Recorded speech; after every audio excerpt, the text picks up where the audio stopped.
Plan on flying?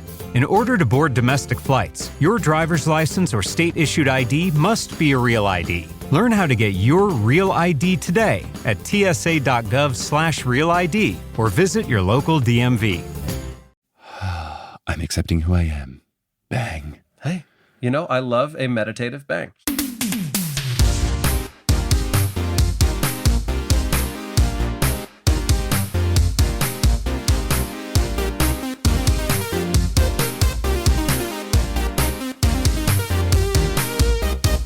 Sup, nerds? It's basketball. Welcome to Horse, a basketball podcast about everything except for the wins and losses. My name is Mike Schubert, and I'm joined by my trusted co-host, the Steph and Sabrina, and the overall three-point contest being very fun at the All-Star Game, to everything else being relatively but.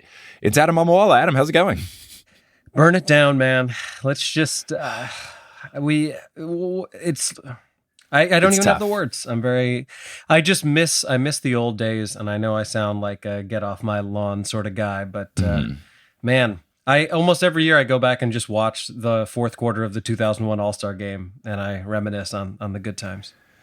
Yeah, there have been many people trying to figure out what do we do to fix the All-Star weekend, because if anyone didn't watch, you're in good company. I also didn't watch. It was mainly because I was on tour, but I watched in the ideal format, which is you don't watch it live. You do something during it. You don't check your phone, and then you go back, and the NBA just has like condensed versions of all the things where they cut out all of the filler and the commercials. So I could watch Skills Challenge. Yeah. Skills Challenge, 14 minutes. 3-point contest, 14 minutes. Steph versus Sabrina, 8 minutes. Dunk contest, 12 minutes. Like, it was a very efficient way to consume all the stuff. And then I didn't even touch the All-Star Game because I knew it was going to be terrible. What with them getting rid of the Elam ending and some of the other stuff, I knew it was going to be bad. It was very bad. There's been lots of discussion about how to fix it. And I don't know exactly what the solution is. The 3-point contest is super fun. The Steph versus Sabrina thing was so much fun. And I don't know. I feel like we'll get into this in full court press, but it is disappointing to see everything else become kind of meh as the 3-point stuff just seems to become like more and more fun as it goes, or at least it's just consistently fun. Like, it's always a good time. And the other stuff is just starting to fall off a cliff. Well, I think the 3-point contest is the only thing left that still has star players in it who are trying. Because obviously the All-Star Game has all the stars in it, but they don't care or wish to try at all.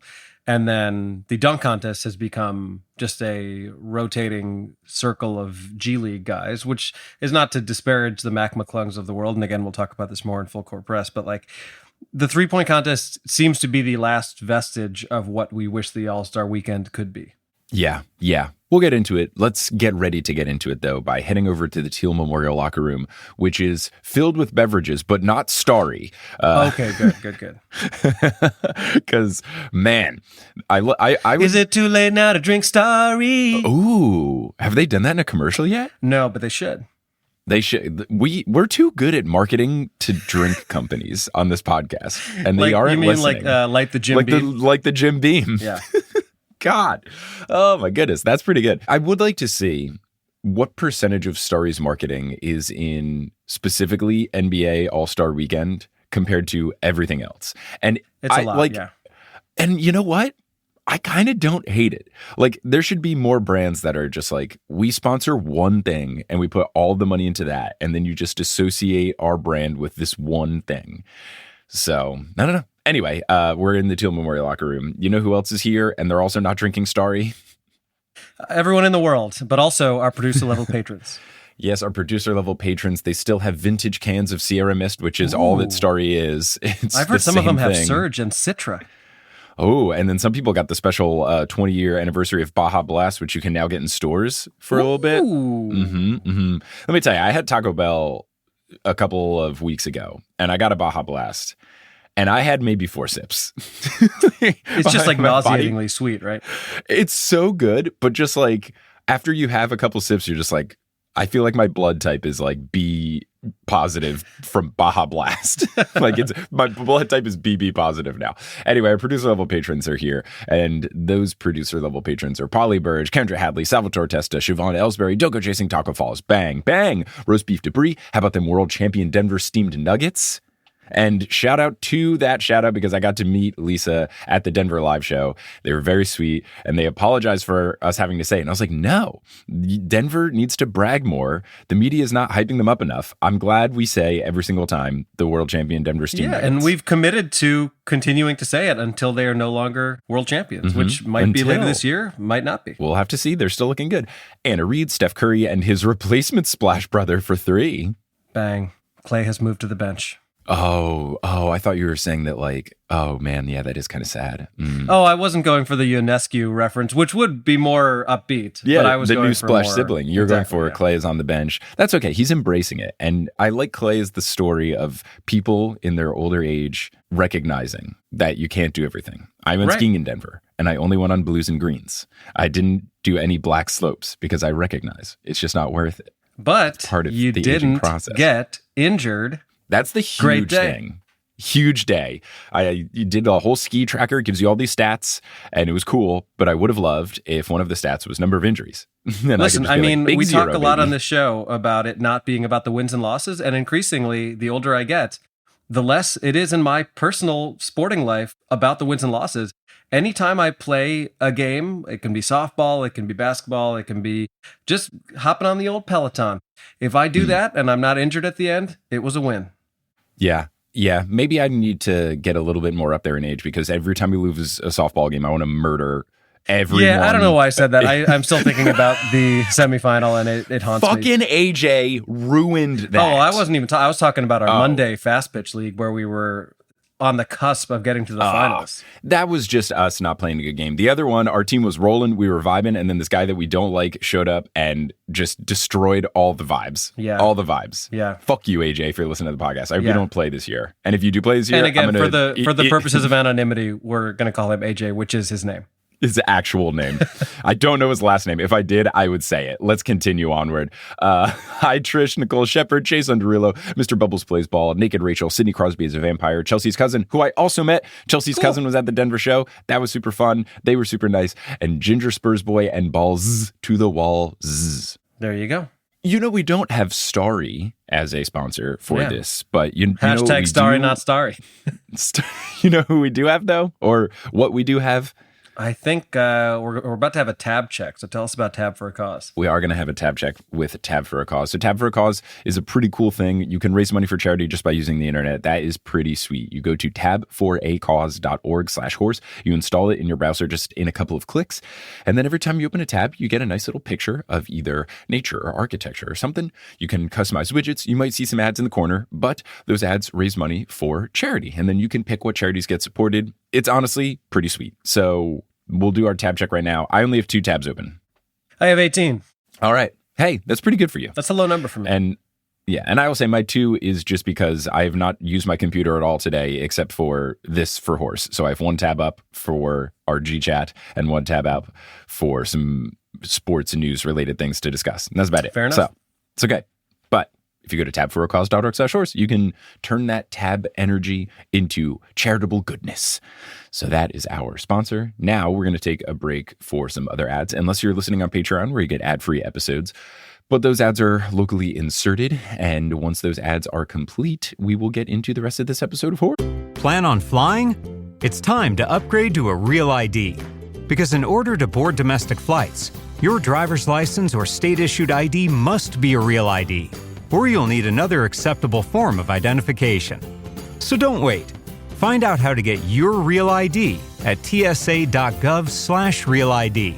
That's tsa.gov/real ID. Or visit your local DMV. And then you'll be cleared for takeoff. All right, Adam, what is going on in your world? Any fun things to announce or discuss? Yes, a lot of the same things that I mentioned the last time, but let's talk about some road dates. On Friday, March 29th, I'm going to be headlining 2 shows at Dallas Comedy Club in Dallas, Texas. All of these, you can get tickets on my website at adammamawala.com/standup, or if you follow me on social media, it's all in my link tree and such.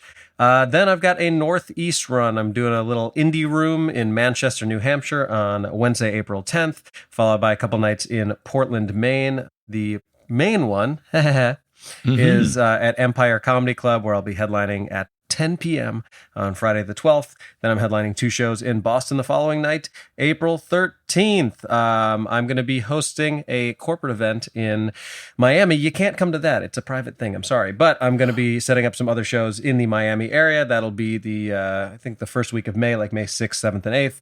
I will share more about that soon. Then, we got a siren, but I'm going to keep going because who cares? We're just doing the plugs. I'm going to be headlining in Houston, your hometown-ish area. Mm-hmm. That siren sucks, doesn't it? I can't hear it. Oh, okay. We're keeping this all in. Mm-hmm. Friday, May 31st, I am in Houston. Probably also Saturday, June 1st. I'm also actively working on setting up some shows in San Antonio and Austin while I'm there. Then I'm going to be in Denver, July 19th and 20th. And that's all I'm promoting for now. That was the whole thing. Over to you. I've got those North Carolina shows. I've got one in Raleigh on March 9th and one in Charlotte on March 10th. The Raleigh one is approaching sellout territory. At the time of recording this, we only have like 25 tickets left. So if you want to come through, come through.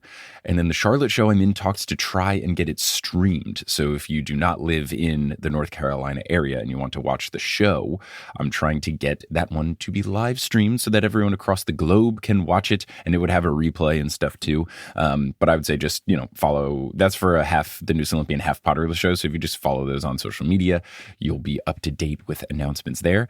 And then nothing is really on the horizon for the next couple of months in terms of shows, but I think I will be resuming things like around summertime. I'll be in Portland for LeakyCon 4th of July weekend, and I think I'm going to do at least a Seattle show beforehand, and maybe another one either like Vancouver or in Portland, just in that general time period of 4th of July week-ish in the Pacific Northwest, and then other stuff later down the road. Like much, much later, we've already booked things for a return to Philly and Toronto, but that's like in September and October. So you can really mark your calendars super duper early, but that's the stuff on the immediate horizon. Cool. Yeah. All right. But now shall we get into full court press? Get out like the news? Yes. No NBQ&A today. We only have so much time because we have a great interview coming up that was very long in the best possible way. Like it was like an hour that flew by and we were like, we could have talked for 8 more hours. We 1,000% could have. It was super fun. But yeah, full court press, get out like the news. Main thing we're going to be talking about here is NBA All-Star Weekend. I think we can kind of go like chronologically. Sure. Celebrity All-Star Game Friday. I like that there was some beef that came out of it. I like that Jennifer Hudson was in the mix. I dislike that I didn't know anybody else in there. I also, this is going to be a very specific thing, but there's this one dude like Tristan Joss that's in there. Yeah, I think he's like a YouTuber or something. He's like a YouTube and Instagram thing where he just like makes trick shots, and like they are very hard trick shots, but like I see him on my feed all the time because different NBA teams will have him out there, and like while they're setting up the thing, he just like does trick shots the whole time. And he's like kind of good at basketball too, at least like comparatively for the Celebrity All-Star Game, where like if you roughly know what you're doing, you're fine. But he was like talking trash about Kelsey Plum afterwards. It's like, dude, absolutely stop. Well, she gave it right back to him though. Yeah, they did have a fun thing, and then she like admitted like that he got her. So like it was some fun trash talk. So I like that came out of it, but also like, dude, maybe don't trash talk Kelsey Plum. Like she's a WNBA champion. What are you doing?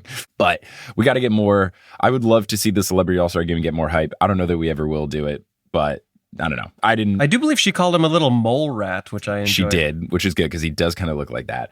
But I did appreciate, I love that they have some of the WNBA players in there just smoking the people. Like it was great to see Jewel Lloyd just like cooking folks. Ron Artest, not in playing shape, I would say.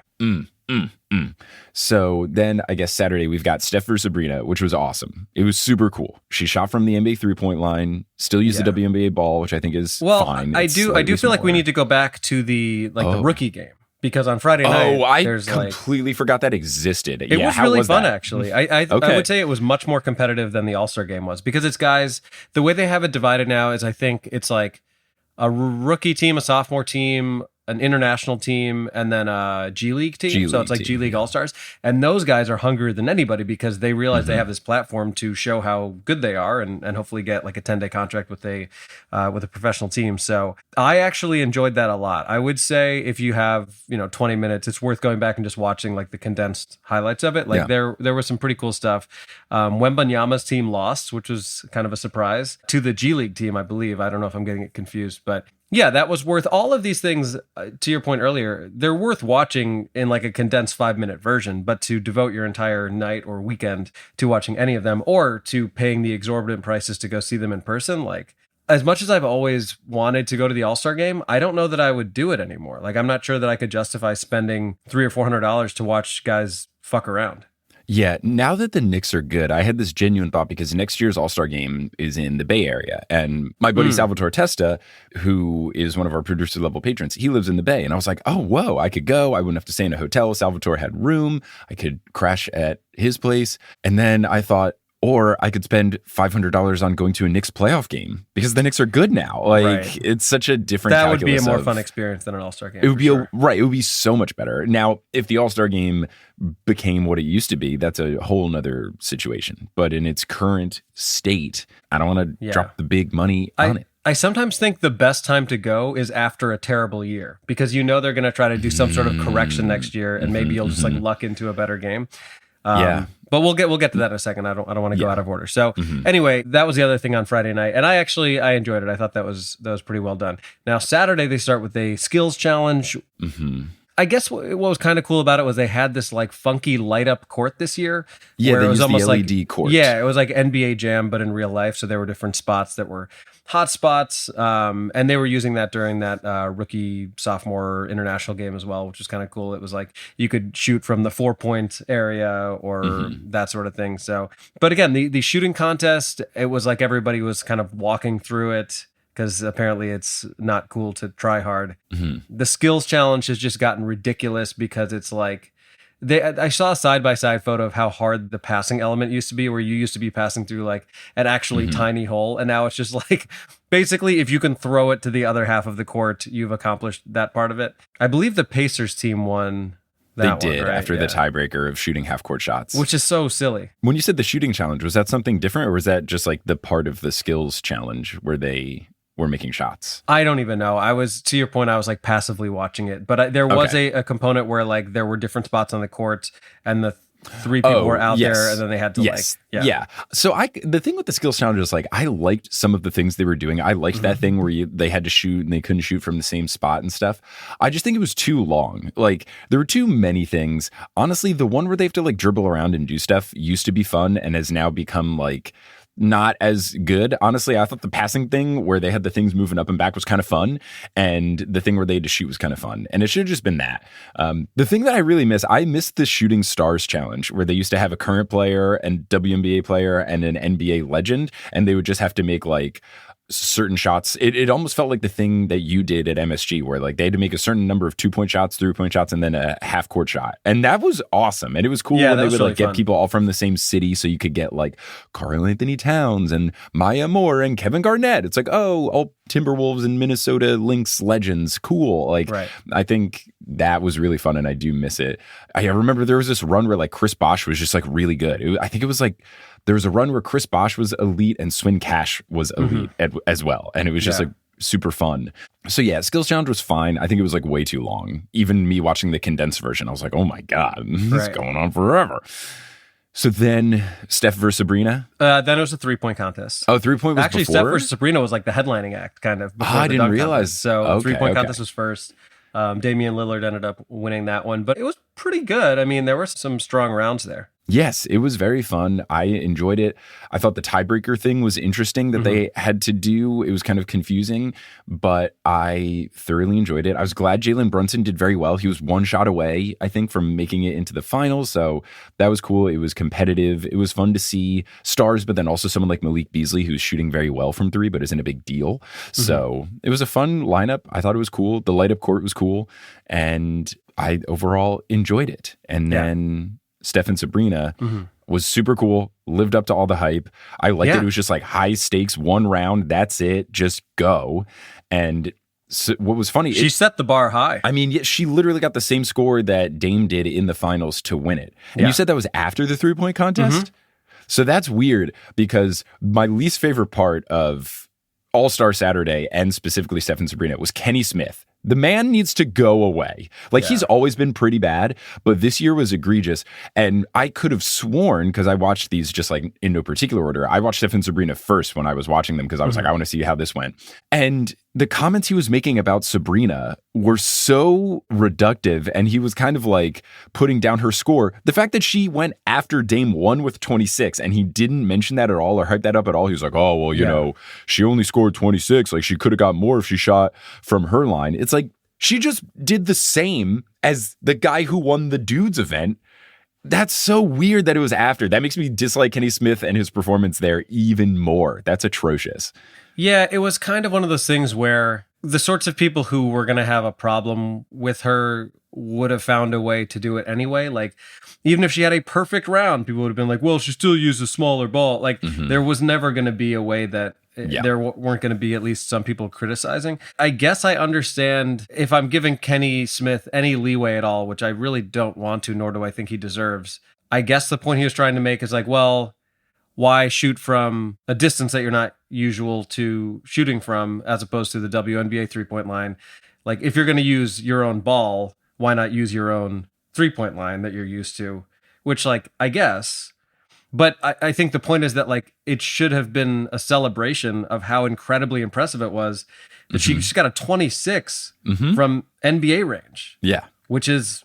Not only is it farther, but it's also like not the usual stroke that she's used to shooting most regular. Yeah, it's a different muscle memory thing. So. Like, I also think that NBA players would struggle with shooting from the WNBA line because most of them are not used to shooting what would be a long two in the NBA because it's not really a big part of the league anymore unless you're DeMar DeRozan. Exactly. So I thought the event was really cool. I'm glad they both played really well. I'm glad it was close. Like, I think Sabrina hit her first like 7 shots. She started off for a second. I was like, "Is this gonna be a perfect round?" Yeah, at first it was really, really intense, and then Steph missed his first couple, so it was like, ooh, it was great. It was exactly what you wanted out of the event. It would be cool if they bring it back and just like establish a fun, playful rivalry between the two of them. I think it would be really fun. So that was cool. And then the dunk contest, like, I don't know. The thing that was interesting about the dunk contest is like, I thought some of the dunks were fun. Like, it wasn't necessarily that like all of the dunks were bad, and there wasn't like a bunch of annoying props and pageantry and all that kind of stuff.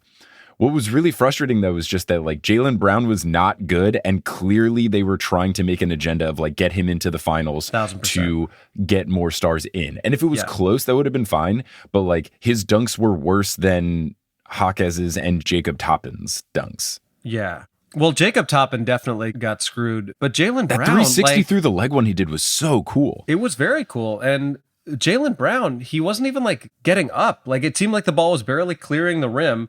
And also, I'm sorry, it's not impressive to dunk over someone sitting in a chair who's already short. Like, the whole... It was like Kai Sennett, I don't even know if I'm saying his name right, who's like a popular streamer guy. One of the celebrities from the celebrity thing. Yeah. Our definition of what a celebrity is really warped these days, but that's a much longer conversation for another day. But yeah, Jaylen Brown's dunks were like noticeably worse than everybody else's. They clearly pushed him through to the finals. And then in the finals, one of his main dunks was like making fun of the fact that people say he can't use his left hand. But okay, he dunked with his left hand, but like it wasn't an impressive dunk. So I don't know. I would have been really upset if he won. I will say that. Yeah, the thing that made me the most upset was when he tried to do, because he was trying to pay homage to old dunkers and old dunks that they've done.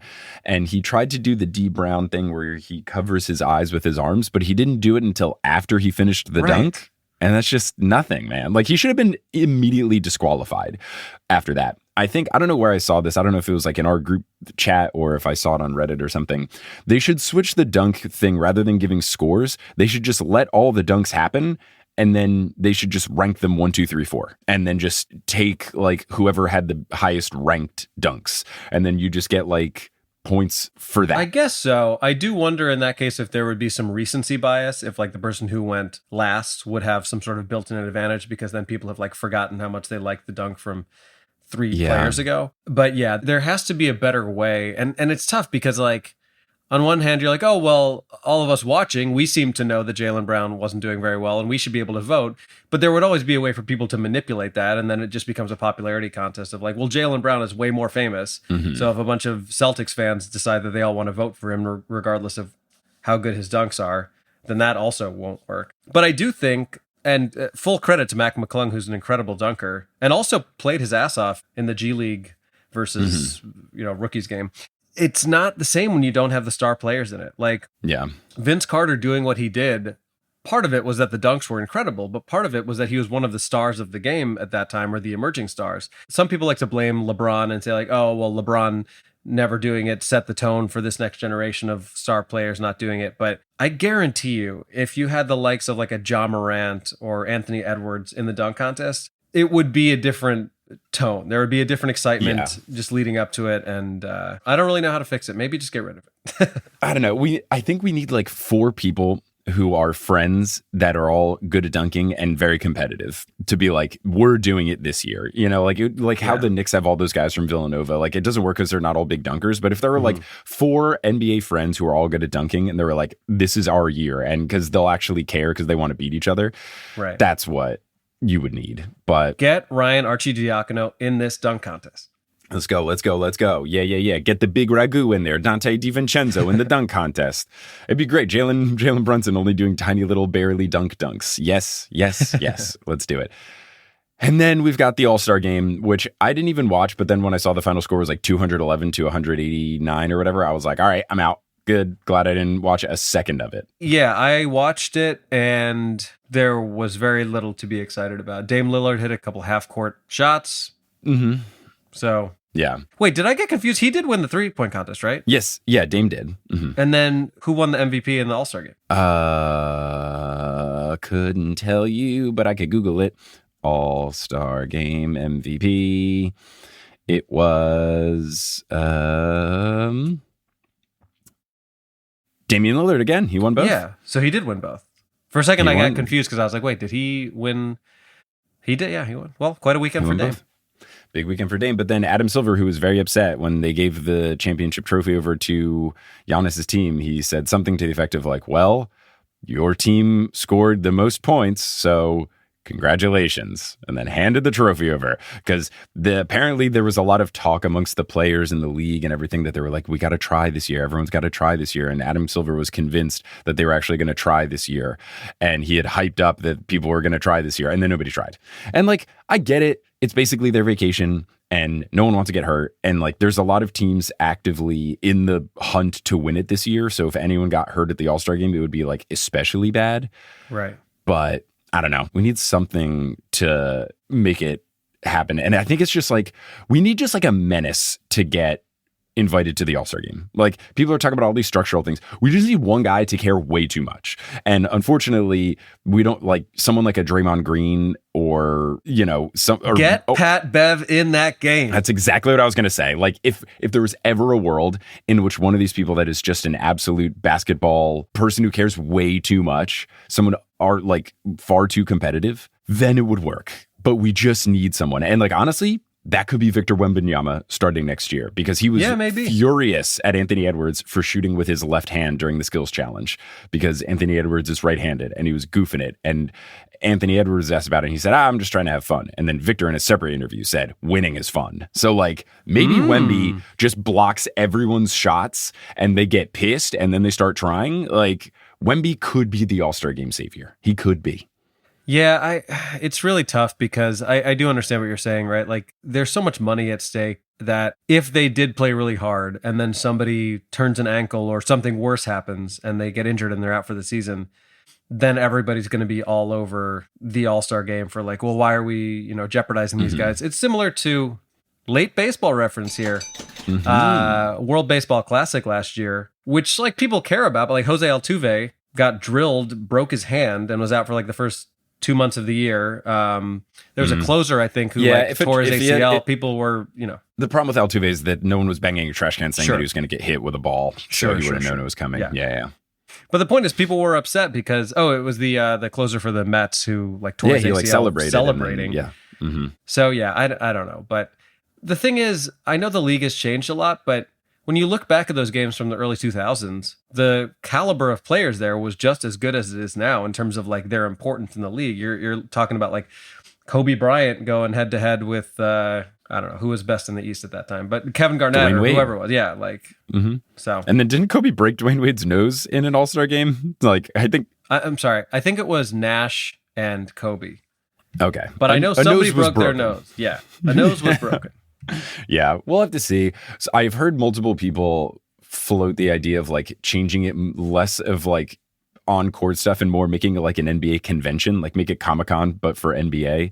Like there's some Reddit threads about it. Jason Concepcion said it on his podcast. Like I do think that maybe we try to skew towards more like other festivities if on-court stuff is just getting more and more boring because people don't want to try hard. Like it's fine. So if people don't want to like get hurt doing stuff, then just like do other things, whether that's like interviews or other kind of stuff that would still be like fun to watch, but just different, you know? So yeah.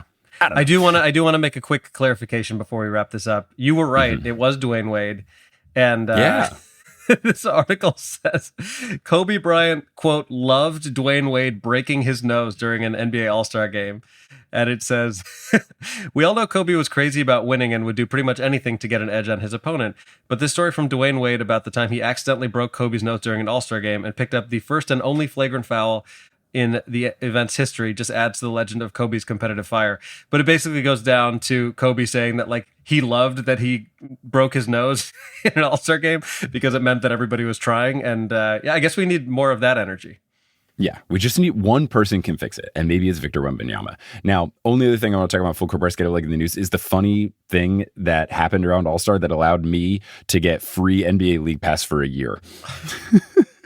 So there was this like promotion that the NBA was trying to do. I don't know what the original intention was, but there was this thing where like if you voted on what shoes Jason Tatum wore to the All-Star game, you were supposed to be able to like get some sort of discount. The purpose of it was like linking your Nike account to your NBA account. I'm sure in one of those things where they're like selling our data around more effectively now.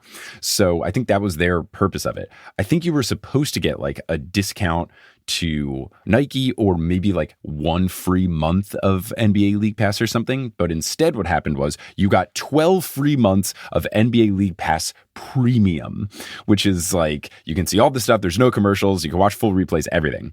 So an NBA Twitter account I follow posted it. One of my buddies DM'd it to me, so I actually saw it. And then if you use the code properly, like there was some weird bug stuff that would happen at checkout. But if you looked at your account, you had NBA League Pass for a year. And I'm making sure that I like still have it.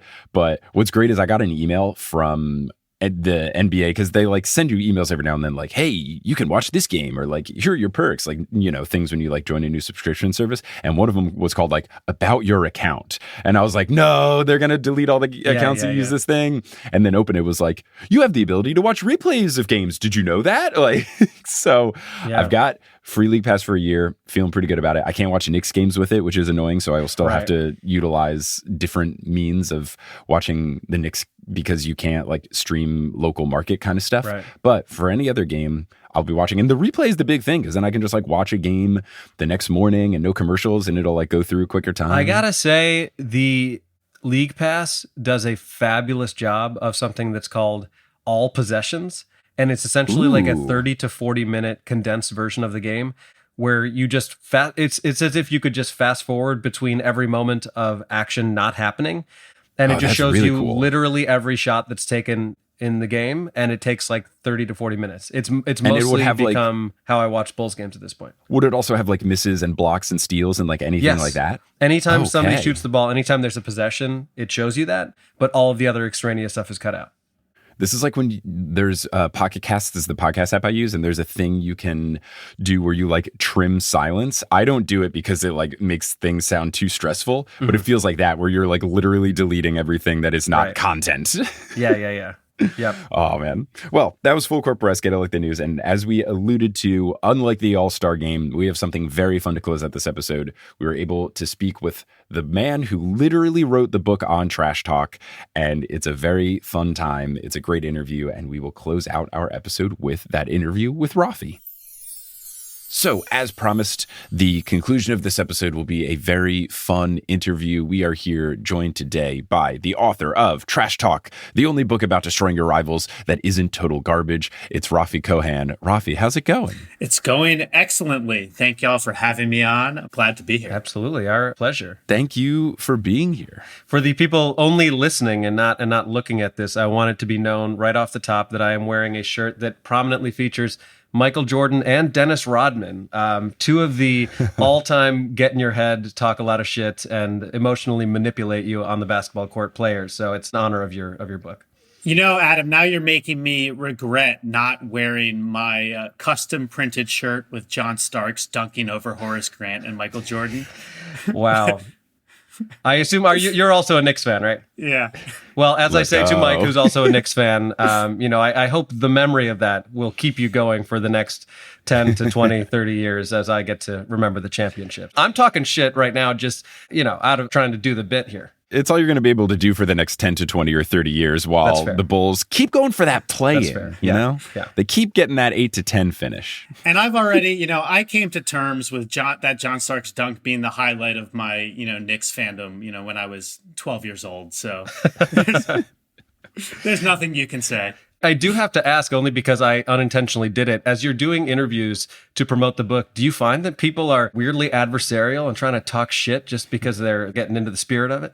Not a ton, you would expect a little bit of it. Occasionally there might be, like one question up top that kind of plays with those themes. One interview I did, the interviewer asked me to, talk some trash at the end. And so I told her that, these were just very terrible questions that she was asking. Because really you just want to cut right at the soul of the person. You make them insecure in kind of like the most destabilizing way. Mm-hmm. And the reason I said that is because that's actually something that someone said to me when I was interviewing them, when I asked them to trash talk me. And I remember what it felt like. It really stung. So not a ton. I did when I had a book launch event. I brought in some hecklers, to talk shit to me. Amazing. While we were doing a Q&A.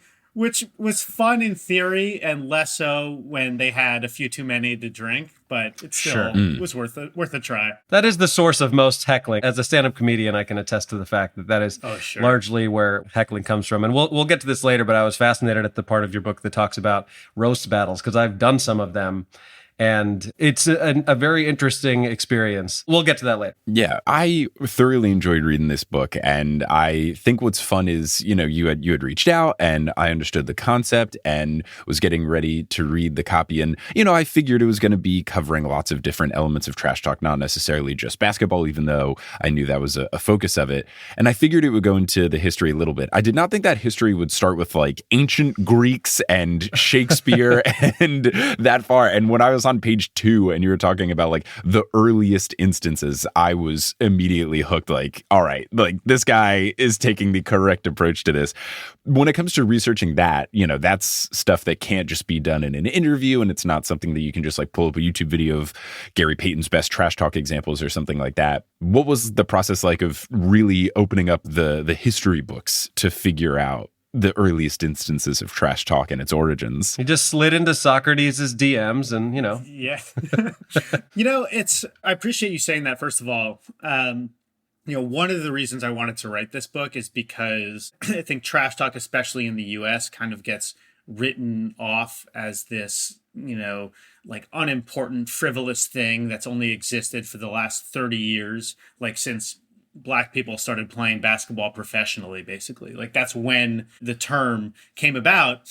But, as I make the case that like this is really like an ancient behavior of competition that has existed since the beginning of time. It's not something that should be exceptionalized. And I really wanted to like connect that thread and show that arc, that we may not always recognize it, but it's always with us. It always takes some form. And for the book, I wanted to come at the topic from basically every angle I could think of. Maybe it's just because I don't know, I'm insecure about having like a narrow idea, but I want to attack it from every possible angle, including, historically, psychologically, talking to moral philosophers, talking to linguists, and on and on. And so in terms of the history component specifically, I talked to, scholars of antiquity and, learning about Greek invective poetry. I reached out to a guy. I mean, you do use Google. I mean, Google ultimately is your friend. Mm-hmm. Wikipedia, not so much, but Google is your friend. And I just stumbled across like a course curriculum from this guy. At the time, he was like he wasn't a teaching assistant, but he was not a full-time professor, who was teaching a class that had trash talk in the title of the course. And it was a course in the classics department. I believe it was at Northwestern at the time. I think he's since moved on to the University of Chicago. Sorry, Jonah, if you're listening. and so I dialed him up and he just had this incredible knowledge. He's a fan of rap. He loves rap battles, loves hip hop. And so he really got into it from that perspective in some ways, sort of like there's these poetic insult contests that existed in pre-Islamic Arabic courts, right? He told me about the flighting contests that existed in more recently, like almost modern times by comparison, in like the 15th and 16th century, in Scotland and Nordic cultures. And he brought it all the way back to, to the Iliad and the Homeric poems. And of course, you can find an example as well of early trash talk in the Bible. When David says to Goliath, I will cut you down and chop off your head, big man, or something to that effect, and thereby baits him to come in range of his shepherd sling. So it's like even like these various functionalities, Yes. and trash talk does have like, a variety of functionalities. It's not just one thing. You can see all of them come into play, and it's all about when people are going head to head with one another, because talking trash, talking shit, you're raising the stakes of competition, right? You're presenting a challenge to your opponent. You're suggesting on like the most basic level that they don't have what it takes to succeed, right? Right. And the question then is, how are you going to deal with that?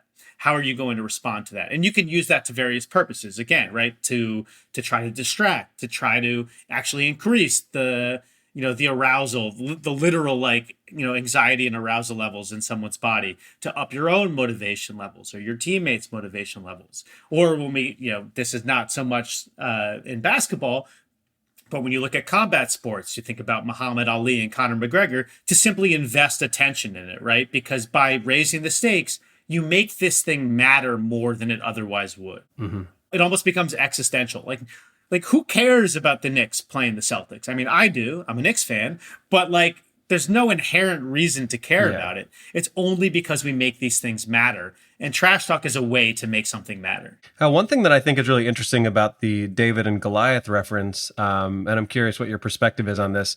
Do you feel like trash talk is more accepted when it's coming from the perspective of the underdog, meaning like David talking shit to Goliath? It's like, yeah, we're rooting for him. He's the underdog. And I think, you look at a Patrick Beverley, who's like clearly never one of the best players on the court. And I think some people think he's annoying, but generally, I think people kind of enjoy it because it's like, oh, well, he's shit talking someone who's clearly better than him. However, when you have a Kevin Garnett, who's a great player, talking shit and proverbially punching down on Charlie Villanueva or whoever it is, I think sometimes that's framed in a different way. Do you feel like where that person stands within the league or within whatever their profession is impacts how people perceive their trash talk? That's such a good question for a number of reasons. And I don't even know if I'm going to be able to get all of them before I lose my train of thought. So I'm just going to start. But first of all, I'm going to start by saying this. I mentioned this in the book, right? That this phenomenon within sports that everybody wants to say nobody believes in us, right? Every team wants to say nobody believes in us, right? Like we're the upstarts, we're the underdogs. We're going to do it in spite of all this doubt. And oftentimes they'll do that even when they're clearly not the underdogs, right? Yeah. It's Michael Jordan inventing slights about himself, right? And Kobe would do that all the time. Tons of people do that to sort of, increase motivation for themselves, to, create tension and stakes. But one way to think about this, and I'll get back to the question you asked about like our perception of it later in a second.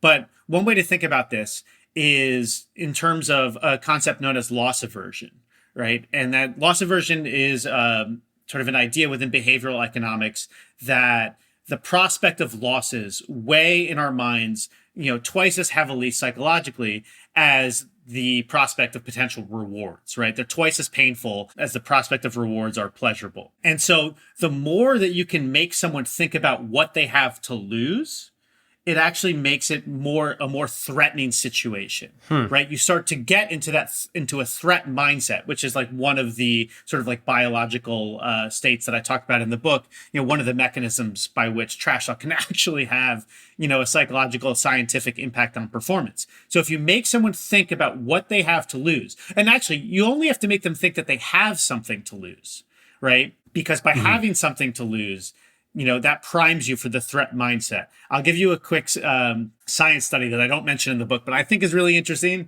There was a study out of Cornell probably about 30 years ago right now, where they looked at a coffee mug. And they gave the coffee mug to like half the students in this course, and they didn't give them to the other. And they asked everybody, like the half without the mug, how much would you pay for this mug? And they asked the other half, how much would you accept to sell this mug? And the values were completely imbalanced, right? You know, the folks who didn't have a mug were like, that mug, I'll pay $1. The people who had the mug, they're like, this mug, you know, $5 at least, right? And this is called the endowment effect. And it's the idea that when we have something to lose, we believe it has more value. So the idea of framing yourself as having nothing to lose because nobody believes in us is incredibly psychologically protective, right? Because it keeps us away from going into that threat mindset. That is the Patrick Beverley. The guy who's not supposed to be here, right? The guy who's playing with nothing to lose. And I love Patrick Beverley so much for a lot of reasons, even though he's like a maniac and he should not have pushed Chris Paul, even though Chris Paul probably deserved it. But he's talked about how like he doesn't care if a guy dunks on him, right? He doesn't care if someone crosses him over and he looks like a fool and it goes viral because he's like, whatever, like what, my reputation, have at it. Right. Like, right. But that's incredibly healthy psychologically. So in terms of like our perception of that, regardless of whether or not someone is or isn't an underdog, you know, in their own head, I do think, and this, I think we start to go into questions of like morality in some ways. And I draw some distinctions within the book. I mean, one of the things I wanted to do throughout the research was really kind of understand like what is trash talk anyway?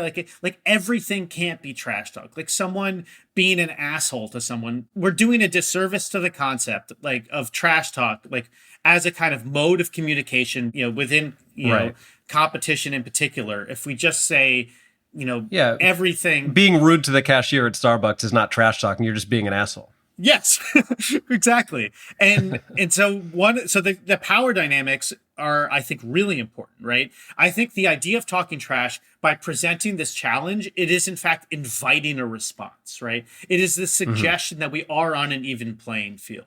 So when you're punching down, when you're bullying, you know, you're not inviting a response. What you're trying to do is silence. You're trying to shut someone up. Right. This is Donald Trump on Twitter as the president of the U.S., you know, talking shit to like citizens of the United States, civilians versus, you know, candidate Trump in 2016 talking to Marco Rubio on the stage. Whether you agree with like his style or not, you can understand there's a qualitative difference there. And talk about somebody who loves to frame themselves as an underdog always. Like nobody's had it worse. No one's treated worse than me. You know, that's totally. I only had $1 million bajillion to my name. Yeah. So something that I think you touch on in that response and definitely gets brought up in the book is just like the appreciation of trash talk as more than just like talking shit. And I think it first starts when you kind of even talk about in an early chapter, just like the name of it is a bit of a misnomer. Like the name of trash talk feels very much like a white journalist being like, oh, these things that that other people are doing kind of thing. Where when you get later on into the chapter about Gary Payton and Kevin Garnett, you really get into how the trash talk is strategic. And I felt so seen as someone who, when I play pickup basketball, I talk a good amount of trash. And it's purely just from like a competitive standpoint. Like when you got into people saying that like Gary Payton was very nice, like outside the lines, and it was purely just like a bit of competitive edge, I was like, yes, this is it. Like, why can't everyone understand this? So when you're interviewing Gary Payton and you're learning about him and KG, just like what they brought to the table, like from a competitive advantage perspective, what was that like just to hear like the actual competitors and people who played with them talk about like using this almost like the same kind of skill, especially in KG, where it's like, oh, LeBron learned like his new post move, like the Kevin Garnett thing, like felt, you know, he came into the league, wasn't a trash talker, realized it could help him, and then like developed his trash talk game. And invented the after the whistle goaltend, a physical trash talk, if you will. Absolutely. A nonverbal physical type of psychological gamesmanship. You know, it is amazing to hear these guys talk about it because it's so inherent to who they are as competitors, and especially Gary Payton. Because, you know, are we born trash talkers or do we grow into it? You know, it's like on some level, I'm sure some of us are more, predisposed, to accept that, that level of challenge, to want to present that level of challenge, to be verbal in one way or another. But of course, so much of this is cultural, is nurture as well. It's how you learn what competition is about. And, so like with Gary Payton, I mean, trash talk was ingrained in him, like, in almost every aspect of his life. I mean, his dad was a trash talker. When he went out and played, pickup basketball in the playgrounds, it was all trash talk. When he did, when he played, organized ball, middle school, high school, college, I mean, high school in particular, trash talk was part of the game because it was as much about putting out this test as it was about how people respond or not, right? And you can think about it in the sense that, like, someone like Gary Payton, who's an aggressive and antagonistic trash talker, right, is putting this just like, machine gun, I mean, literally nonstop, relentless. My favorite quote from Michael Cage, but how after you play against Gary Payton, you just want to go find a library or someplace quiet, I wrote that quote down. It's so good. But it's like he is being so antagonistic and so, explicit in his suggestion that you're going to fail, that you don't have what it takes, that I'm tough and you're not, that you almost like I'm not saying that Gary Payton's not tough. He is, but like he almost doesn't have to be, because how many people are just going to buckle under that pressure without even calling that bluff, right? Like, it is purely a mental game. It is you're trying to find out if somebody is going to be able to focus on the things that are task relevant, to use the term of sort of sports psychology, right? That matter to the game that's taking place around them, or are they going to be distracted by things like Gary Payton talking at them, by their own emotions that may be running a little wild, by their physiology that's getting a little bit, overly excited because they want to shut Gary Payton up so much. And guys, I mean, none of the athletes that I spoke with, Gary Payton, like nobody, like, used really like the terms of science that I ended up including in the book, after having talked to sports psychologists and neurobiologists and linguists and everyone else who kind of like could more understand, not that linguists are so, sciencey in that way, but still. But like, a different approach than just the competitive sports angle. But what was really interesting was actually then sort of like mapping this language of science onto the experiences of these players and being like, oh, you're telling me, Gary Payton, I'm going to go at his head all day, right? And I'm going to find and I'm just going to tell you that straight out the gate. Or how he would say, he would run up to a guy and tell him, pick your game up, motherfucker, and then slap him on his ass, in his words, hella hard, right? And then you actually talk to the sports psychologists who can tell you what is actually happening, in terms of like the performance psychology of a player competing within the context of the game, that would actually, detract from this person. So it was incredible both to hear these guys talk about it and talk about it, in the same way that they would talk about learning to drive left or picking up a new post move, and then being able to then map the kind of language of science on top of it. I geeked out on that stuff too. In fact, I worried for a while that people would think, I was being a little too nerdy at times. No such thing. As big nerds, we fully embrace it. And I don't know, I really liked it. And as someone who's a trash talker, it was weird because you would write some of the things about what Gary Payton did, and I was like, ooh, I should use that. Like, my favorite, because I haven't played organized ball in a while, but, even so I wouldn't have a situation where I could specifically do this. I've just done pickup stuff. But I loved the thing where it would be like Gary Payton would talk trash, the player would mess up because the player's trying to show up Gary, the coach would get mad at the player for messing up, then the coach would bench the player, and then Gary Payton would trash talk the guy on the bench, and I was like, oh, I've never trash talked someone on the bench, damn it, I should do that. Totally. I wanted to ask, what is your trash talk game? Like, what kind of trash talker are you? If I can jump in, because I've known Mike for almost 20 years. I actually first met Mike when I was helping him. I was teaching him tennis. I was like in college and he was in, I don't know, middle school or high school. So we've known each other for a long time. I don't remember any tennis specific trash talk, but I will say the first time that you and I played basketball together, I had known you for 15 plus years just as friends. And your basketball on-court personality does not even resemble your regular personality. I was thrown by it, and I think you and I were on the same team, but it was one of those times where Mike came out to a run that I had in Astoria when I lived there, and like, you know, when the understanding is like when you bring someone into the fray, you know, they're like, you know, it's a good person, they're going to be good to play with. And I'm not saying that Mike wasn't, but there was way more shit talk than I was expecting. And I was like, am I going to have to apologize to the thread? Like, I didn't know.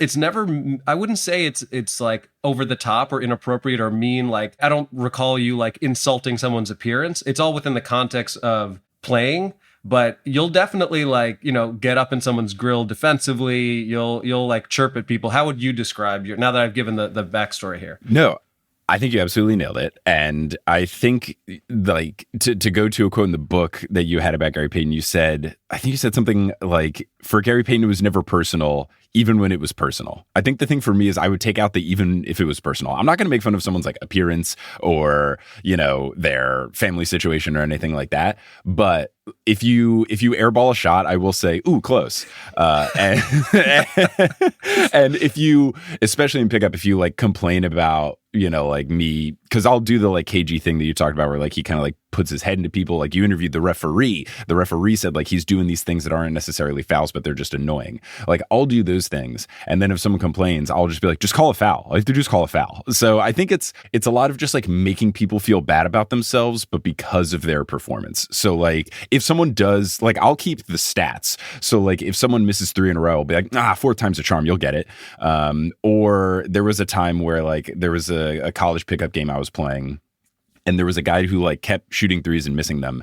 And I would just say like, oh, leave it. And I wouldn't guard him. And then he finally made his 6th 3-pointer attempt. So he was 1 for 6. And then to me, he said, leave that, bitch. And then I said, oh man, 1 for 6. Geez, I'm really going to have to guard you tougher, aren't I? You know, like it's just pointing out people's poor performance. And it's really just I recognize I'm not the best player on the court. So if someone can like take their energy and expound it on trying to show me up for no good reason, then I know I'm helping the team. Well, and that's really the interesting thing about trash talk is like, it's not always effective. You learn who you can and cannot trash talk because like I personally, when somebody's shit talking me when I'm playing basketball, there are times where I have let it motivate me and then I play better. But there are also times where, to Mike's point, like you do something foolish, right? If somebody's going at you, you might take a 3-pointer 10 feet behind the 3-point line just to prove a point and miss it badly. You probably wouldn't have done that if that person wasn't in your head telling you that you couldn't make that shot. Totally. I mean, and that's one of the interesting things about trash talk is how many avenues there are to kind of get in someone's head or otherwise bait a poor decision or just poor performance in general. But I mean, right. Like you can think about playing pickup and just saying, I'll give it to you. Right. You know, take it from there. Mm-hmm. Yeah. You're going at somebody's ego. You're trying to bait them to do something that's not one of their strengths. Right. And you're potentially also making them sort of ignore everything else that's happening around them because they're so focused on what you're saying and trying to shut you up. I love that, both in terms of one. So, Mike, I think you have, I know we haven't gotten like super deep into the science, but I would suggest that you have a higher IZOF level, right? So IZOF stands for Individual Zones of Optimal Functioning. And it's a concept from sports psychology that refers to a relatively newer idea that every single person needs like a personally appropriate level of anxiety to perform at their best. And when we say anxiety, I'm not talking about like, you know, worrying about, you know, like what you're going to get for your grandma's 90th birthday next week, but like, you know, sympathetic arousal, like, you know, heart rate, your breath, sweaty palms, these kinds of physiological arousals that relate to anxiety in our bodies. And some people need a high level of anxiety to be at their best. You know, that's Kevin Garnett, you know, who's always in a frenzy and screaming at the crowd, right? And the easy comparison is you just look at Kevin Garnett versus Tim Duncan, because Tim Duncan probably had a lower level of IZOF level. And so by talking trash, Garnett was both trying to likely get himself into his own zone and also potentially raise Duncan's level. So Mike, when you're like, it does not seem like you shy from the pressure in that way, right? Like, and pressure is anxiety inducing. Any kind of threat can be anxiety inducing. And that's not necessarily bad. It's also about how we interpret these things, right? Like if we say to ourselves, this is a sign that I'm excited. This is a sign that I can handle this, right? Then we're likely to enter into a challenge state where our body basically prepares biologically to take action. Whereas if we tell ourselves, oh, this is not good, I'm afraid, I don't know that I have what it takes, we enter into a threat state, which we mentioned earlier. And so knowing that you have a higher level of IZOF and using that to potentially throw off someone else, again, it could be just as simple as baiting a poor decision because they're getting angry, or they're indulging ego and pride, which is mentally weak behavior.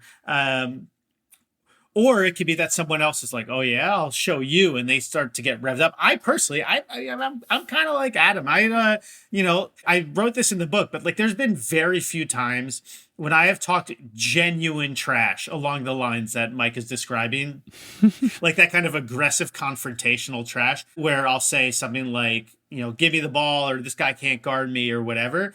And on those few occasions that I've done it, I could feel my heart beating faster, right? I could feel like the butterflies in my stomach. I could feel that anxiety, and I didn't like it, right? I didn't know if I could back it up, and that made me feel scared. Enter the threat state. I would much prefer actually adopting, going back to something we talked earlier, the underdog posture. That's where I like to live. Sure. If I'm playing against a guy who's a foot taller than me, and he drives, and I have quick hands. That's something I can do. I'm quick, and I have quick hands, and I can usually get my hand on the ball. You're driving, and I will likely knock that shit away, especially if you're a foot taller than me, because you're dribbling it up to your hip. And then after I do it, I'll be, oh man, you can't even get by me? Like that's embarrassing, right? That's embarrassing is one I very much enjoyed to employ. But yes, I do a similar thing where like defensively, like I'm 6 foot, but I feel like I can guard up in size. And my favorite trash talk thing to do is when a guy will like post me up, and then he'll say the phrase mouse in the house, which is like, there's someone so small guarding me, give me the ball. And if anyone ever says mouse in the house to me, I immediately reply, yeah, mouse in the house, give him the ball. Because then they're like, what? Why is he embracing this? Now, when you stop him, do you do the too short hand symbol? I haven't, because too short, like I feel like that raised in popularity post-COVID, and I have not played like a serious amount of pickup since COVID. I don't think I would do too short though. I don't know. I think fun. I would probably hit him with that's embarrassing. Too short's fun. Like yeah. And especially when it's like a little guy doing something on a big guy, like it's very fun. Right. I think for like the average height of people I play pickup with, I'm a little too tall to hit the too short. Like I 6 foot. Like what am I going to do? If you score on a 6'6" guy, then sure. But, like if I'm playing someone genuinely like absurdly taller than me, then like for sure.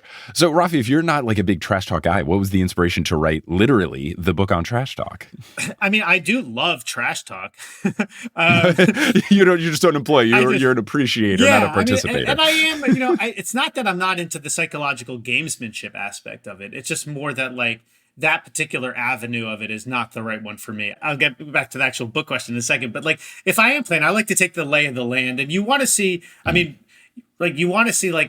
who's vulnerable, or moments of vulnerability, insecurity, right? Like when might someone get like let you get in their head? Sometimes you can get in someone's head, even more deeply and more disruptively by being nice to someone, right? By being polite, because one of the avenues, one of the pathways by which trash talk can work, right, is causing distraction, right? Stealing someone's attention. And actually, I love your mouse in the house response, because one of the best ways to steal someone's attention is just to be unexpected. Yeah. Right? To do something that you don't expect. Be like, what are you saying? Right? And so it's like being polite, is one way to do that. Being weird, being crazy. I mean, doing literally anything that like sort of violates the model of this pickup world or basketball world that we're engaging in takes a moment of someone's concentration, and then it's on them to kind of refocus. And depending on their mental skills, they may or may not be able to do it. But I have always loved trash talk. I mean, I grew up. I mean, I was a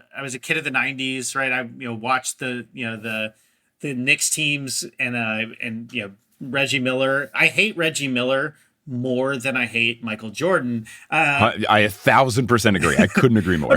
Michael Jordan, there was like inevitability. Like, yeah, I remember listening on my Walkman, to some playoff games when I wasn't able to be by a TV, and just And I can still hear the calls of just like Michael Jordan pulling up from mid-range and be like, of course. But with Reggie, it wasn't inevitable. And it was that much more painful as a result. And then, of course, he would rub salt in the wounds after, insult to injury every time. But there was also something there is something really compelling about trash talk, right? There's something magnetic about guys who talk trash, the Gary Paytons, the Reggie Millers. It is attention grabbing. It does steal our attention, right? There's a reason Muhammad Ali and Conor McGregor do this on the world stage to draw eyeballs. It makes this thing matter more than it otherwise would. Really, and for guys who talk public trash, even if the public is just like within the context of a game, there's something noble about that, right? Because it takes courage to talk trash. Right. Mm-hmm. For the same reason that I don't like doing it, because I'm cowardly in those moments, perhaps. But you're creating a target on your back. You're creating a target on your back. And if you don't back it up, everybody you've done so publicly, and that creates embarrassment. And there are like deep primal, psychological and biological triggers that connects to that like creates a very upsetting response for people, right? It's this idea of the fear of ostracization from the tribe, the fear of social rejection, right? This literally goes back to when we were forming our original social collectives, right? That like, if you're deemed not to belong, you're going to get kicked out of the tribe. And if you're kicked out of the tribe, it's going to be harder to get food. It's going to be harder to protect yourself, all these things. So it's literally about survival on a biological level. So there is something brave, right? There is something like courageous about putting that kind of challenge out, because that's what you're putting on the line. I mean, like from the most, again, primal perspective. And yeah, again, I played basketball my whole life, and there's never been a book about trash talk. Like this is literally the first ever book about trash talk. And I played, I just turned 40 last year. And I played, pickup ball at the YMCA in Brooklyn and around playground courts, throughout my 20s and 30s. And guys talk trash. They're always around trash talkers. Mm-hmm. And it was always really interesting to me how like they're not the same. Like one guy who comes in and talks shit is like everybody's friend, right? You're dapping them up. This is hilarious. You're adding to the spirit of competition. And then Randy comes in and he's just an fucking asshole, Randy. Right? Yeah. Randy. And it has this more toxic vibe to it. So the way I got into it was actually more from like kind of like a craft perspective. Like I wanted to know what made a great trash talker, like what, like treating it the same way as you would, like we talked earlier about learning like great footwork in the post or something like that. But then when you sort of triangulate that with these different functionalities, you start to realize that there's really like a whole rich body of possibility, of research, but also just in terms of like, utilitarian value or in terms of consequence and where this stuff leads, and just the function of it. So one response I got when I pitched this book, not every editor you send it to, gives you a book deal. You just need one. But one, said like, I think this is more of a magazine story, right? Like this is a great idea. It's more of a magazine story. And I was like, no, man, you don't get it. Like, you don't see, like, this is deep, this is wide sort of thing. So I wanted to understand all that. And I also thought we're ignoring something kind of like one fundamental to us as human beings, right? Like we have been talking shit since the beginning we've been talking shit as long as we've been talking, right? It is the language of competition. This is how we communicate. And when we sort of dismiss it as something frivolous, as something not worth taking seriously, we misunderstand kind of what's taking place in those moments. And when that happens, there can be like serious social consequences, right? One of which could be like what happened in the 90s when trash talk became a phenomenon because of sports editors being like, what is this? But then on the immediate heels of that, being like, oh, this is unsportsmanlike. We should control and punish behavior, right? But it's like that happened and that became racialized and stigmatized, and it had uneven fallout because we were not understanding how this connected to kind of like human nature and human behavior more broadly. But also, I mean, you could think about contemporary politics and even not so contemporary. Now, 2016 is, kind of a while ago at this point, crazily enough. But like understanding how a politician, a person like Trump, uses trash talk is important for also understanding then like what its effects are and how to respond to it. So like when we ignore it, when we dismiss it, we misunderstand all of those things. Right. Well, and this is actually kind of a perfect transition, because I would say that when you see Trump's debate style, he is like fundamentally an insult comic. Like that's essentially what he's doing, is doing a roast battle that nobody consented to or asked for. And like getting back to your point earlier about like everyone needs a certain amount of anxiety to perform. Mike is a podcaster, but he also does live shows. I'm a stand-up comic. I've been doing it half my life at this point. And people will still ask me like, oh, do you get nervous before shows? And my answer is always like, yes, not the same way that I did when I was starting out. And I genuinely was concerned that I wouldn't do well or that I would bomb. But my opinion is like, I don't want to get to a point where I don't have at least some anxiety, because to me, that means I don't give a shit anymore. And I think that's when complacency comes into it. And when you wrote about roast battle, and Mike, are you familiar with the idea of like roast battles between comics? Oh, I've been in a few. Yeah. So the interesting thing about that, in opposition to sports, is that in roast battles, at least the ones that I've done, there's a certain amount of consent built into it, right? Where like, not only are you agreeing to roast this particular person, but in my experience, I would sit down with that person or get on the phone with them. We would give each other like personal information about each other. And then if you're not a jerk, you'd be like, is there anything that you don't want me to speak about? Right now, if someone says like, well, I'm really self-conscious about my nose, my hair, my eyes, don't talk about my family, don't talk about, like, you're like, well, we just shouldn't do this. But generally speaking, if someone's like, I don't care if you talk about the fact that my dad died, but like, please don't talk about my ears because I'm self-conscious about them. Generally, you would respect that. But I did 3 roast battles. I won 2 of them. And the only one that I lost, somebody like escalated it to a point that I wasn't expecting. And I was just not ready to meet them. Did you not have the back pocket joke? I did not. And my policy was like, I will only roast my actual friends. Like, I don't want to be set up on like a roast battle blind date, because like it will hurt more if it's some random person doing it. If I know it's someone who actually values me as a friend and likes me, I'm happy to do it. But I was just fascinated by that like element of it. And also the idea of like, can this exist where it is without being held to the same scrutiny as we do in society? And the same goes on the court for basketball players or whomever else. And we're seeing that distinction where like, yeah, you can talk shit, but if part of talking shit is like using a derogatory slur, people are not going to be super thrilled about it. Yeah. There's so much in what you just said. And that's, so first of all, I was actually just in Austin this past weekend, and I judged the roast battle at the Comedy Mothership. Cool. So cool. Because I mean, related to the book, because I spent some time, so much time with those guys, and I went down and I mean, I was certainly, nervous to be on stage there. Just like, I mean, before this podcast, before I do anything, it's almost like clockwork. It's like 10 minutes beforehand, I like feel my heart start to go a little bit. And I literally tell myself, I'm like, oh, that's a sign that I'm getting ready for this. Like, I'm getting excited. And that's, I mean, and this goes into trash talk. It's the performance psychology of it, that like the way you interpret these things is super important. Your body is upregulating to give you the energy, the quote unquote fuel that you need to perform at your best. But roast battle is really interesting. Okay, so from the consent and opt-in perspective, it's a really interesting and tough to parse debate, when you try to sort of port that over completely to sports, because like that is very clearly like an opt-in place, right? And that's partly why the lines are as far off into the horizon as they are, right, in terms of offensiveness. And in sports, one of the conversations from a moral philosophy perspective is like, are you inherently opting in to this kind of abuse simply by playing? Right? Like there's a magic circle, anytime you play a game or you do, you're participating in a contest, there's what's known as like a magic circle that's drawn around it. I made a square with my hand as I said circle. But the idea is that the rules within the circle are different than they are in, the world beyond. There are different rules here. Do we all agree to what those rules are all the time? Like, did Charlie Villanueva agree to be called a cancer patient just because he wanted to play basketball? Like, or is...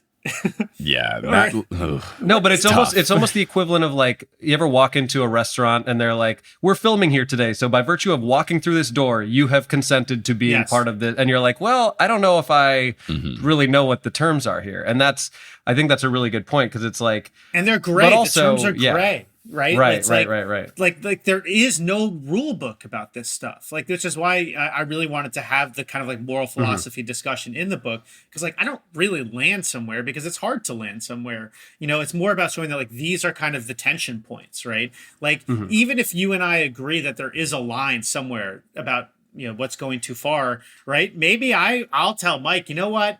Don't make fun of how many 3-pointers I missed because I'm very insecure about that. But it's like, yeah, but we're playing basketball. Right. Sure. But yeah. you know, but I will tell him, you know, that again, he looks like a cancer patient, or his dog. I know that his dog died last week, and I'm going to make fun of that, and that's not too far. But even beyond that, even if we, you know, there will be someone else, there will be a Kevin Garnett who'll say, I don't care where your line is. The whole point is to go beyond the line, right? Right. So their scholars, they break it down in this way. You know, there's two terms. Is it essential or extraneous to competition? That's what a lot of the moral philosophers will say, right? If it's essential to the competition, then like it's fine. If it's extraneous, then it has no place. The people who are on the side of, you know, pro trash talk would say that like, you know, mental skills and mental competition, you know, playing a psychological game is just as important for this contest as the physical one. But then on the flip side, you'll have folks who'll start quoting Kant at you and say that, you know, it's inherently wrong to treat someone like an object, you know, for manipulation, and you can't insult someone, and none of this is acceptable. And if you take, you know, my opponent's position to its sort of logical end, then why can't I say anything, since we don't really mean anything by this stuff anyway?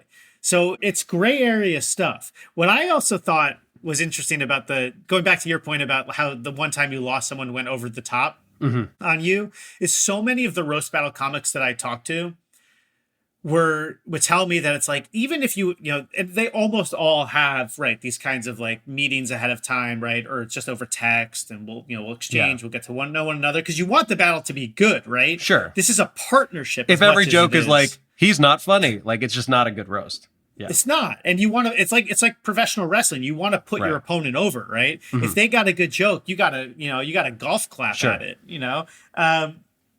But almost all of them would tell me, like, okay, they told me they don't want me to make fun of the fact that, you know, whatever. She told me she just tried anal for the first time. This is something that someone told me. I'm not just pulling that out of my head.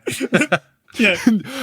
Just pull some from the blue. You're not just pulling it out of your ass. Sorry, I'm very. Nah, sorry. there it is. But they would go there anyway. Like they would have a joke anyway prepared, because there are so many instances, because it's like in the heat of that moment, right? Somebody, like if you feel threatened in that moment because it's not going well, or your anxiety is going too much, and you're beyond your IZOF, like maybe you will panic and say something you're not supposed to say. Yeah. Right? Like, I was flustered for sure. Yeah. And like the funny thing is, in the years since, I remember the exact joke, and I still know what I think I should have said. Like it's very like Costanza-esque, like, well, the jerk store called and they're running out of you. Like I want to fly back to Akron to zing this guy, but you should. I should. You should. No, but yeah, but it's interesting that it's like so many people, like it's like, because you're trying to like rope off this kind of like moral space, or this ethical space. Like we're not even going to go there, and that's going to keep our minds clean. But then the comics go there anyway. Many of them, because they don't want to be caught off guard if someone does cross the line. Yeah, exactly. It's always a negotiation. Right. Right. And it's different when something like that, like the performance is the trash talk, whereas with basketball, it is part of the game. And that's why I feel like the line to cross is going to be different, especially if you're having a conversation. Like I said, I'm never calling out anyone's like physical traits or stuff like that. And I've had people say like weird stuff to me where I will even drop my thing and be like, don't say that. Like someone called me the R word once. Like he was like, what are you, R word? And I was like, I just like very serious was like, what are you doing? And like someone on my team was like, what are you doing? So I think there are within things where like the spectacle of it is not the trash talk. I think those lines come a lot more close, and things shouldn't go as far, because I think at that point it does become extraneous. Like, sure, make fun of me for being bad at basketball. Don't use a slur. Like that's also super strange. I mean, that's also literally that's how norms shift in society. Like trash talk is very interesting from like a it is a test not only of like someone's ability to respond, but it's also a test of how they're going to respond. And that's true both performatively, but it's also true ethically. It's also true in terms of like the things that we abide socially, right? So it's like by someone calling you the R word, your response actually matters quite a lot in that moment.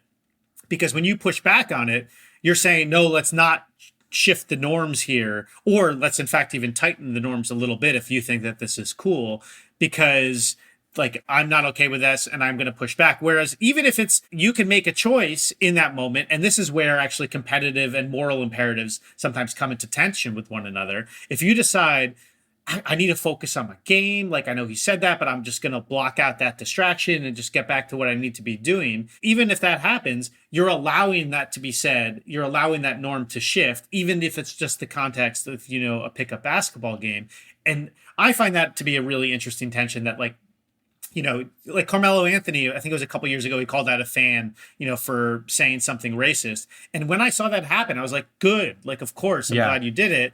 But at the same time, because I was reporting this book, I wondered, to what extent are you kind of, you know, taking yourself out of your peak performance state? To what extent are you creating an element of distraction for yourself? And how do you kind of reconcile those competing imperatives? I don't have an answer, but I think it's a sort of a very interesting question. Right. Well, Rafi, I sense that we could talk for hours and none of us would get bored whatsoever. As much as I would love to talk some trash, this has been an absolute delight, but in the interest of letting you go, any parting words? Where would you like people to purchase the book? Do you have like a preferred place that you want people to go, a local bookstore or anything like that? I just prefer for people to purchase it. Period. Fair enough. It's you know, yeah, whatever's, I mean, local bookstores are terrific. If they don't have it in stock, they can always order it. It is, of course, also available readily online from your... Bookshop.org is a good way to kind of combine those two. Yeah, absolutely. For sure. So, but no, I do hope people check it out. I think there's a lot of stuff here for that tracks in basketball, but I feel like it's like sort of, you can kind of extrapolate this stuff across sports, but also kind 100%. Of across performance in general. And it's really such a pleasure. I'm not going to talk any shit either because I had a great time. But it's so much fun to get to have these kinds of conversations and with folks who really like dig the material and kind of like get it from both from like a competitive and just from a like, and comedic, but also from like a fan standpoint. Yeah, for sure. Yeah, no, for sure. And people should check it out. Like the physical book, it's a bright yellow cover with pink accents, like big mouth on the cover. It's great. It'll look good on a bookshelf. It looks great on a bookshelf. I was deciding between that yellow cover with the pink and like a more subdued kind of blue cover, and I literally Googled the sort of psychology of colors, and yellow, and yellow is more upsetting, annoying, and attention grabbing. And I figured that caution tape. I mean, that's why caution tape is yellow. Yeah, there you go. Amazing. So yeah, everyone check out that book. It's Trash Talk, the only book about destroying your rivals that isn't total garbage, by Rafi Kohan. Rafi, thank you so much for joining. We appreciate it. And it's a true testament as to how nice you are in that I don't want to say a single mean thing, even jokingly. I think you should trash talk that editor who said it's a magazine article. If this thing gets any sort of praise, you got to just like forward the email to them and just be like, attention, just wanted to make sure this came across your desk. Totally. You know, Shannon Sharp in a game, this is football, but yeah, I think it was against Derek Thomas. I might be getting this wrong. He digit by digit, recited out his girlfriend's phone number over the course of a game. So I'll just do that, but with, praise. Yeah. Amazing. Thanks for listening to this episode of Horse. Horse is hosted by Adam Amawala and Mike Schubert. Our editor is Kensei Suramaki. The music is by Bettina Campomanes. The art is by Alison Wakeman. The website is by Kelly Schubert. And the social media is by both of the Horse Boys. Thank you to our producer-level patrons, Polly Burge, Kendra Hadley, Salvatore Testa, Siobhan Ellsbury, Donko Chasing Taco Falls, Bang, Bang, Roast Beef Debris, How About Them, World Champion, Denver Steam Nuggets, Anna Reed, Steph Curry, and his replacement, Splash Brother 4-3. I'm accepting who I am. Bang. Hey, I love a meditative bang. Hi, Trish, Nicole Shepard, Chase Underulo, Mr. Bubbles Plays Ball, Naked Rachel, Sidney Crosby as a Vampire, Chelsea's Cousin, Ginger Spurs Boy, and Balls to the Walls. Follow us on Facebook and Instagram at Horse Hoops and on Twitter at Horse_Hoops because... Horse Hoops is the person who told all the NBA players not to really care during the All-Star game. And Adam Silver got that account shut down. In this case, I'm all right with it. I think that was the right move. You can go to our website, horsehoops.com, for links to some of the fun stuff we talked about with Rafi and much, much more. And if you want to support the Horse Boys and get cool stuff in exchange for doing so, you can go to patreon.com/horsehoops. You get digital stuff, physical stuff, we'll say your names in episodes, all that goodness. And then you can also go to horsehoops.com/merch to get Subnerds, its basketball shirts, and other digital merch. But we'll close out this episode as we always do by putting our hands in the middle and saying something on the count of 3. What are we feeling? Well, you know what? It's our first episode recording since your birthday. So I'm going to give you a happy birthday, Mike. You can say happy birthday to yourself. I'll also say happy birthday, Mike, but I'm saying it to Michael Jordan. So that's a good point. The second coolest Mike who has a birthday on February 17th. Yep. Yeah, it's an honor. He should be quite honored. Couple of goats. Couple of goats. All right. Happy birthday, Mike, on 3. 1, 2, 3. Happy birthday, Mike. And he took that personally. He took that personally that it was belated, you know? Ooh, well, hey, man, that's the calendar for you. Sometimes the recording schedule doesn't line up. Sometimes it does line up. Michael Jordan at 61 would play harder than all of these cats in the All-Star game. Yeah, that's how we do it. Let's get a team of old heads. Here we go. Old heads with nothing to lose. Plan on flying? It's time to upgrade to a real ID. Because in order to board domestic flights, your driver's license or state-issued ID must be a real ID, or you'll need another acceptable form of identification. So don't wait. Find out how to get your real ID at tsa.gov/real ID. That's tsa.gov/real ID, or visit your local DMV. And then you'll be cleared for takeoff.